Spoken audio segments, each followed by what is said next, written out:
You guys saw a real estate video that I put out.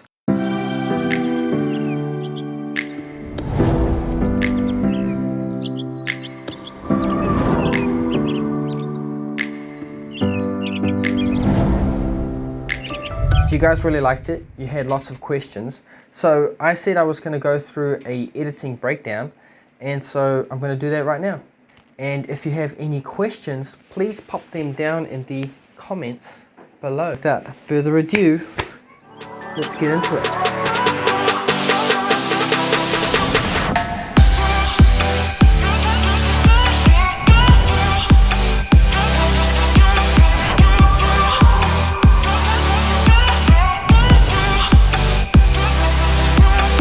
Welcome to the edit. First thing that you wouldn't have realized about the way I edit is that I have a couple of things that I do that allow me to edit quite fast. And so that's what I'm going to go through first, and eventually I'm going to do an entire tutorial showing you step by step on how to edit your videos super fast. So the first thing that you'll notice is all these markers. So what are they for?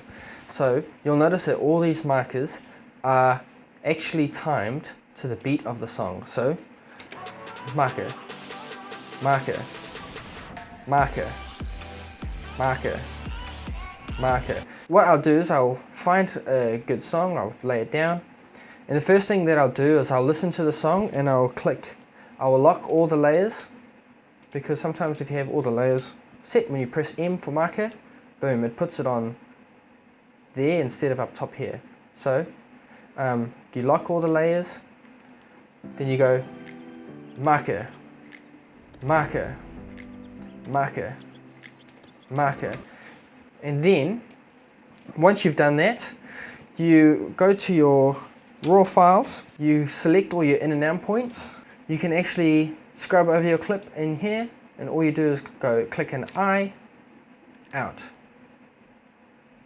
in, out, in, out, using your I and O keys, in, out. Once you've got all your in and out points, just by scrubbing over it, you select all the clips you want in the order that you want them to appear on the video. Then you go clip, automate the sequence, and then bam, it just lays it all down one after the other based on the markers, and it's editing all your clips to the beat of the song. Sometimes, this can take what might usually take an hour, 2 hours, 3 hours, and just bam, do it in an instant. So that's one little tip to edit your videos faster, and editing your videos faster means more money at the end of the day.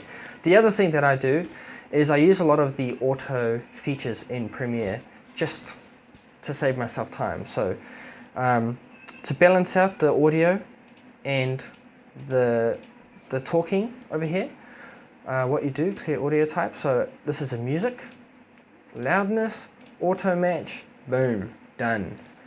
How fast was that?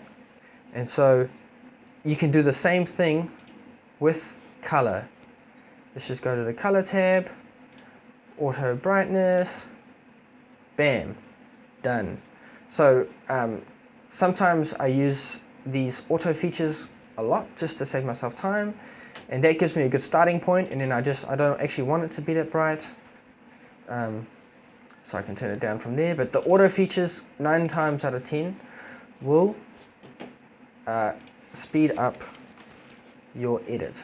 The next thing that I do that you can't see from just watching the final video in regards to editing fast is that I actually have my sequence settings set to QuickTime Apple ProRes 422 HQ. What that allows me to do is, you see how all of this is green?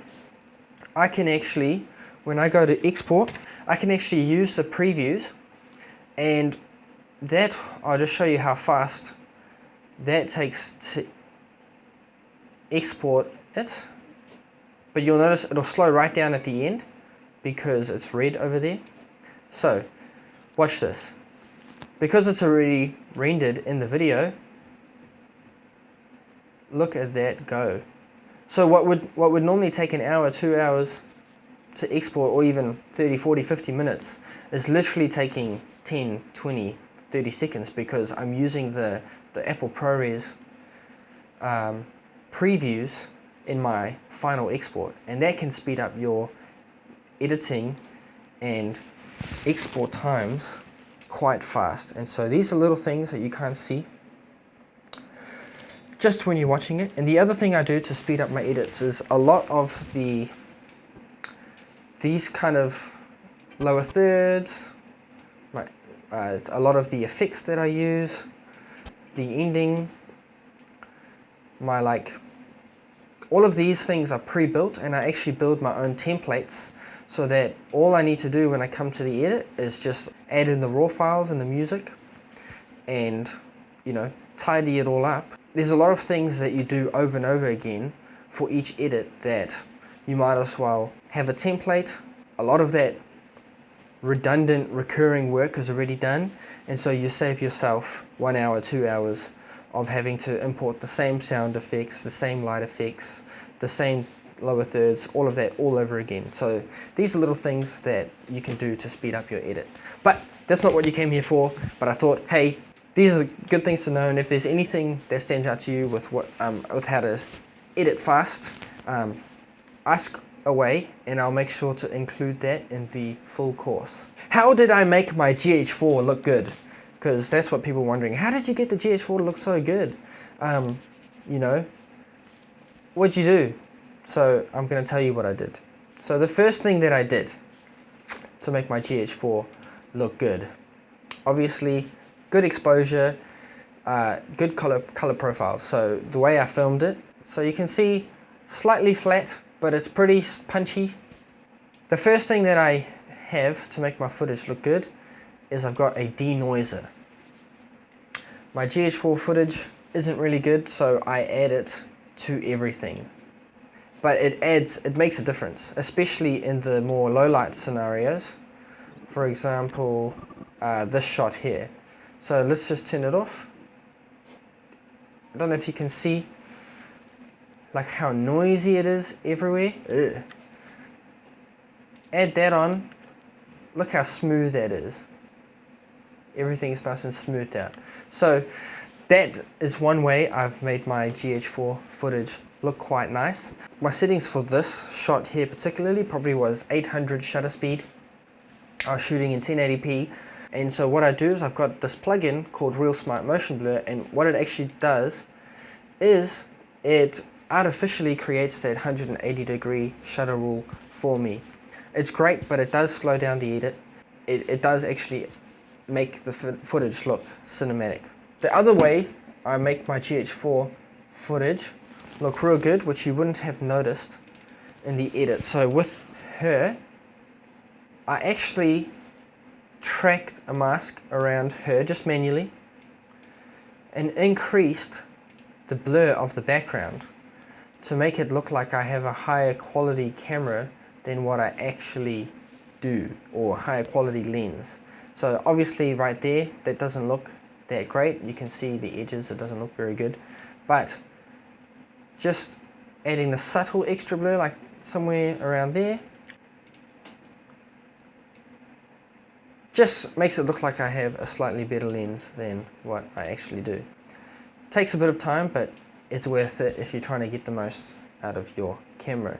The other thing that I do to make my footage look great is using an orange teal light. So this would be provided in the course, but bam, using my orange teal light just takes that footage, makes it look cinematic. Let's look at it, the before and after here. Boom. Before, after, before, after. So that's just how you make your footage nice and punchy, and it saves you time. The other thing that makes my GH4 footage look so good is not actually what you're seeing, but what you're hearing. So let's just go through this real quick. Do you hear the ambience, the birds? Sound effect?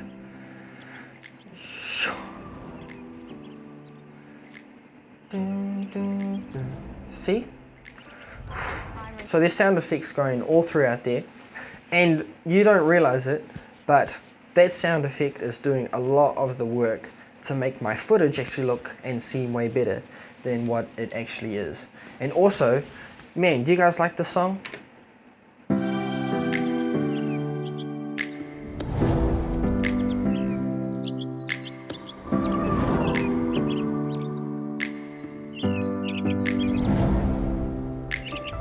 I'm Renee Huey from Ray White, and I'd love to welcome you to 23 Harvard. I love the song, and so I think the song helps make the footage look better. So a good song choice is always good.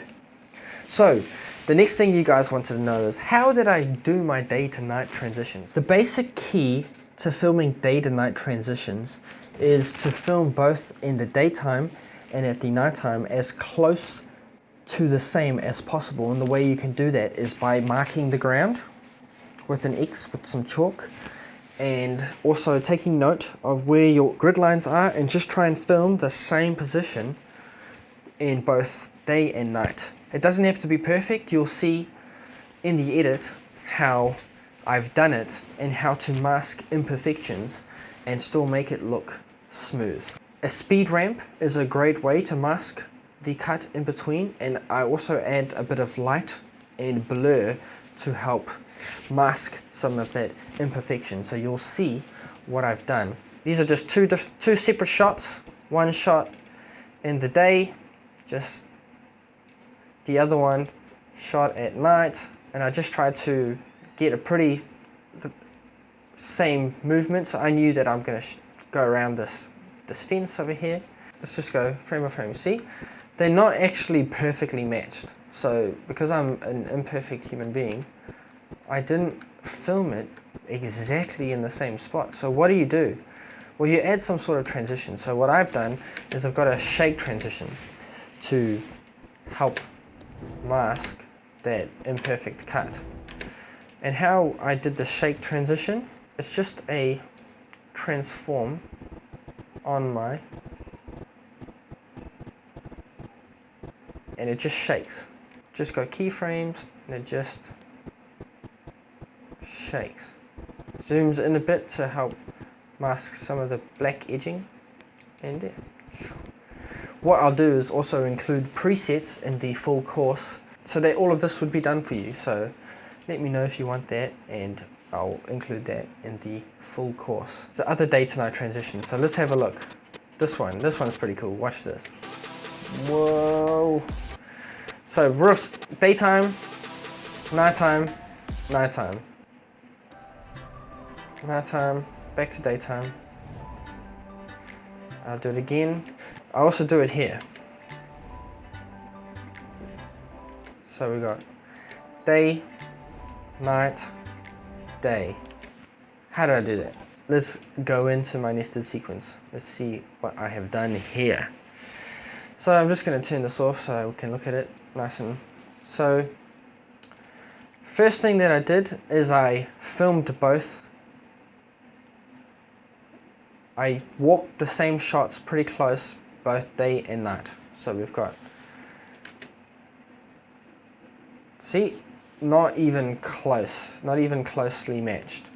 Then bam, look at that, not even perfect. But once you've matched it, as best as you can, what I also do is I've added a light effect that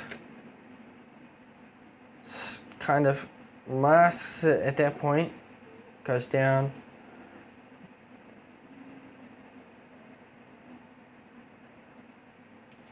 notice him. I also I had to blur him out because you couldn't see him. Anyways, okay, so let's watch this back really slowly so you can see what's happening. So it starts to speed up. I've got the blur going, so it's getting nice and blurry. The light effect is going. Oh, it just transitioned. And now,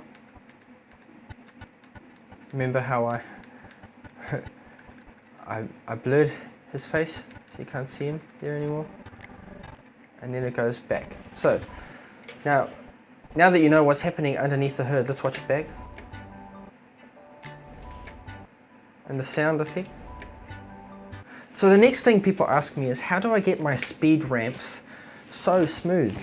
They're like, wow, it's so smooth. How'd you do it? Look at this. So, boom, boom, speed ramp. Wow, so cool. So this is all one take.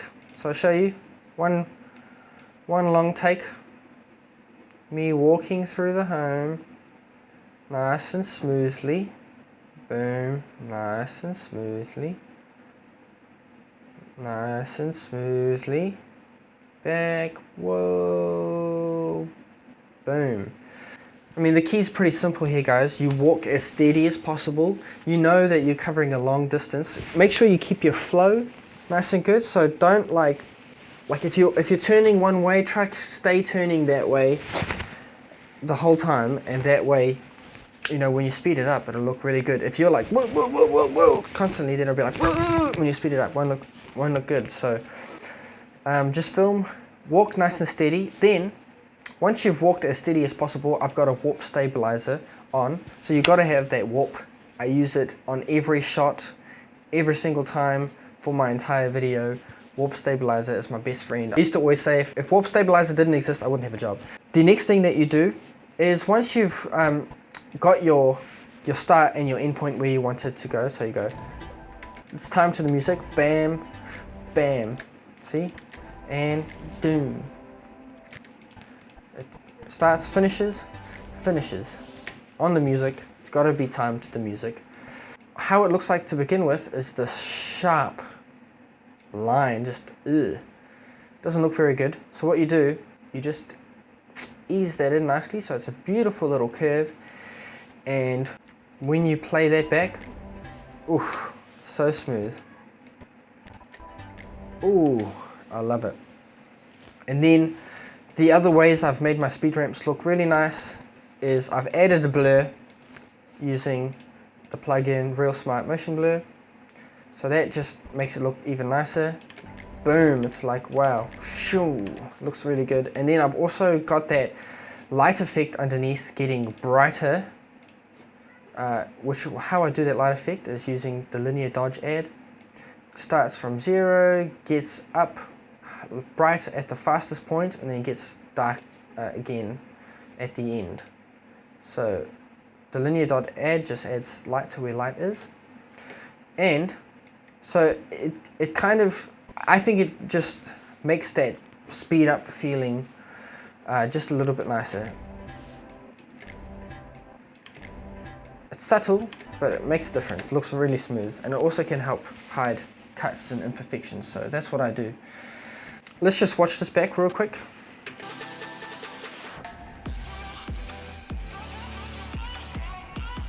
Woo! Oh, I love that. I love that. So how did I do those seamless transitions? So first you got to film it in a particular way. This is the shot as it was, no warp stabilizer, nothing. Boom, cross dissolve into another shot with another room. So this is how I actually filmed it, using my 25mm but a 50mm equivalent. See that? Cross dissolve to, so I'm cross dissolving between two white spaces, which is so easy to do in a house, or two similar frames. See, white to white. See that? Once you've got the nested sequence, you just speed ramp between each shot, time to the music, and then with the cross dissolve, so add the sound effects, and you've got your seamless transitions. My favorite thing to do lately.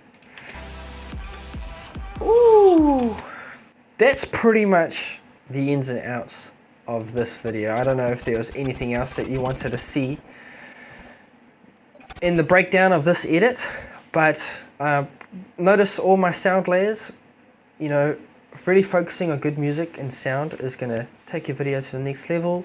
Speed ramp, smooth, motion blur, denoising, it all comes together to take your low quality camera and make it really good. So I hope you enjoyed that video.